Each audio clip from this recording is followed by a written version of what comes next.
Hello বন্ধুরা, কেমন আছেন? আশা করি সবাই ভালো আছেন। আজকে আপনাদেরকে একদম সহজ নিয়মে প্লাজো কাটা শেখাবো। তো অবশ্যই ভিডিওটা দেখবেন, দেখলে খুব সহজেই শিখতে পারবেন।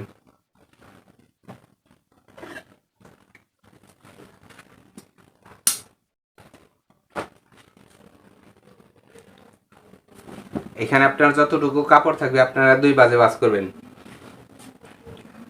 দেখেন, এই যে পায়ের মাথাটা সামনে রাখবেন, আর এখানে পায়ের মাথাটা একদম সমান করে, তারপরে এই সাইড একদম সমান করে ভাঁজ করে নেবেন। তারপরে কাপড়টা এভাবে ডাবল ভাঁজ করবেন। সব সময়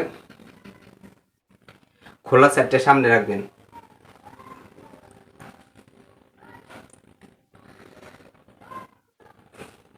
দেখেন, এই যে বন্ধ সাইডটা এক পাট আরেক পাটের উপরে একদম সমান করে নেবেন।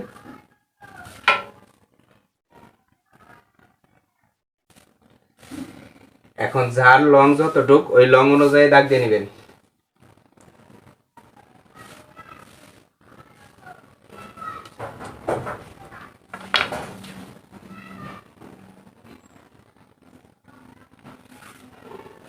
উপরে একটা দাগ দিয়ে নিলাম সমান করে, তারপরে নিচে 2 ইঞ্চি পরিমাণ নিচে একটা দাগ দিবেন।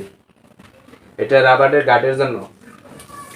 এখানে যার যতটুক লং ততটুক নিয়ে নেবেন। এখানে আপনার লং হবে 40 ইঞ্চি। এই যে এখানে করলেই হবে, যে কারণে এখানে 16.5 ইঞ্চি নিলাম। এই 16.5 এখানে সোজা করে দাগ দিবেন। তারপর এখানে আপনার 15 ইঞ্চি নেবেন। এইখানেও 15 ইঞ্চি। এখানে আপনার এই দাগের থেকে এই দাগ সমান করে দাগ দিয়ে নেবেন। এই যে এখন এইখানে এই যে দেখেন 40 ইঞ্চির এই জায়গায় এভাবে দাগ দিবেন সোজা করে, তারপরে 1 স্কেল পরিমাণ বাড়তি নেবেন। এই যে এখানে হবে 20 ইঞ্চি, 20-এর অর্ধেক 10, এই যে 10 ইঞ্চিতে দাগ কাটলাম। এখানে 1 ইঞ্চি কাপড় বাড়তি নেবেন শিলির কাপড়ের জন্য। এই হাইয়ের এখান থেকে স্কেলটা এভাবে ধরবেন।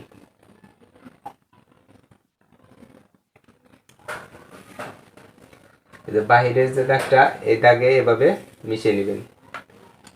তো দাগ কাটা হয়ে গেল। এখন উপরের যে সাইডটা, এই যে উপরের যে বাড়তি কাপড়টা, এটা এভাবে সেটে নেবেন। এই নিচের এই পাশটা এভাবে কেটে নেবেন।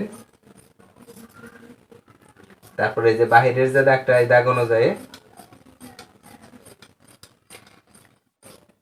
কেটে নেবেন। এইখান থেকে যে হাইয়ের এখান থেকে একদম সোজা করে কেটে নেবেন।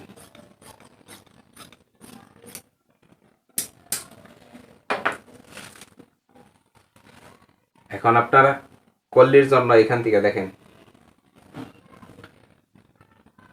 কল্লির জন্য এইখান থেকে আপনার 2 পাট নেবেন। এই যে 2 পাট নেওয়ার পরে দেখেন এইভাবে কুনিচা করে নেবেন। তারপর এইভাবে কাটবেন, এখান থেকে এইভাবে কেটে নেবেন। তো হয়ে গেল বন্ধুরা, অবশ্যই বুঝতে পারছেন। আর যাদের বুঝতে সমস্যা হবে অবশ্যই কমেন্ট করবেন। ধন্যবাদ বন্ধুরা, সবাই ভালো থাকবেন। আর যদি চ্যানেলটিকে ভালো লাগে অবশ্যই সাবস্ক্রাইব করবেন, আর পেজের থেকে দেখলে অবশ্যই বেশি বেশি করে শেয়ার করে দিবেন।